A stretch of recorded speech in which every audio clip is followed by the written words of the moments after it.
I never dreamed of being an artist, never had the thought of, oh, I'm going to paint for a living.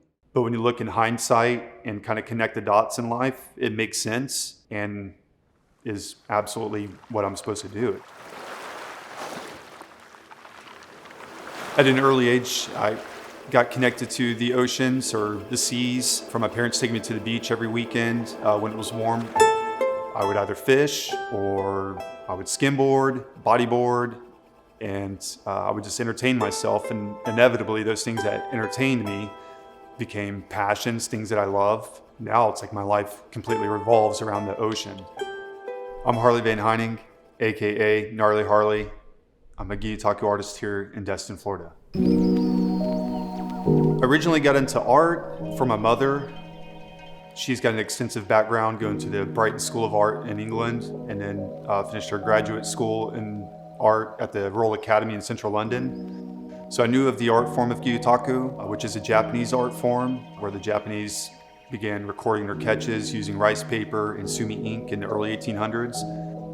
Originally, my idea for even experimenting with the art form was, I was going to digitally transfer the prints of fish that I caught onto t-shirts, and then I showed my mother what I was doing, and she was like, screw the bloody t-shirts, do more of this. And then I got obsessed and never thought of becoming an artist, being an artist. It was just an obsession at the time, and then someone entertained the idea of, have you ever thought about selling your artwork?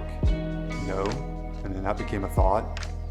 That gave, I guess, a commitment to actually finish work and get it framed and stretched and actually pursue putting my art out there. I'm non-traditional in the art form, using different weights of canvas, linen, and also using color initially with acrylics. And it just kind of depends on what I'm painting.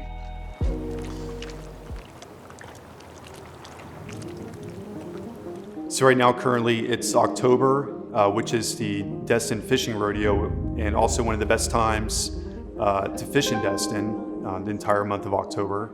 So later on today, we're going to go down to the docks and see what we can find from a trip.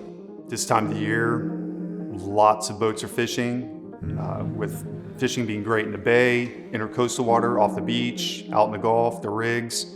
So no telling what's going to come in today. I'd love to get a hold of some deep water groupers, maybe some snowy groupers, yellow edge. Who knows?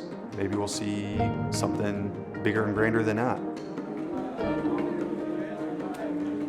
How the process works is someone catches, say, a big blue marlin or a wahoo, and I go down to the docks and clean off the fish and then prep the fish to how I'm going to paint it, or the composition of the fish, that's getting the fins prepared. And then I apply paint. The art form itself is very much a discipline because it's about being very thorough, meticulous about what you're doing, how everything looks. Once I apply the paint, then I go in with a canvas and lay the canvas over the fish, and then thoroughly go through rubbing every little aspect or detail, crevice of the fish, for the end goal of creating a perfect print of the fish and all of its details that identify that actual life form.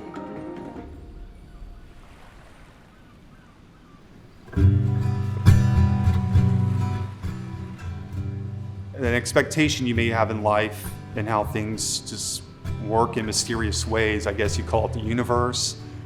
5 years from now, look back and see how it's evolved, because when I've looked at the work I'm doing now to when I first started, I get excited and kind of laugh at it because it's all just a surprise in life, and it continues to be a surprise. And I just try not to put parameters on it, expectations, just paint, do everything with 110% passion, with just the same enthusiasm with everything, whether it's something small, something big.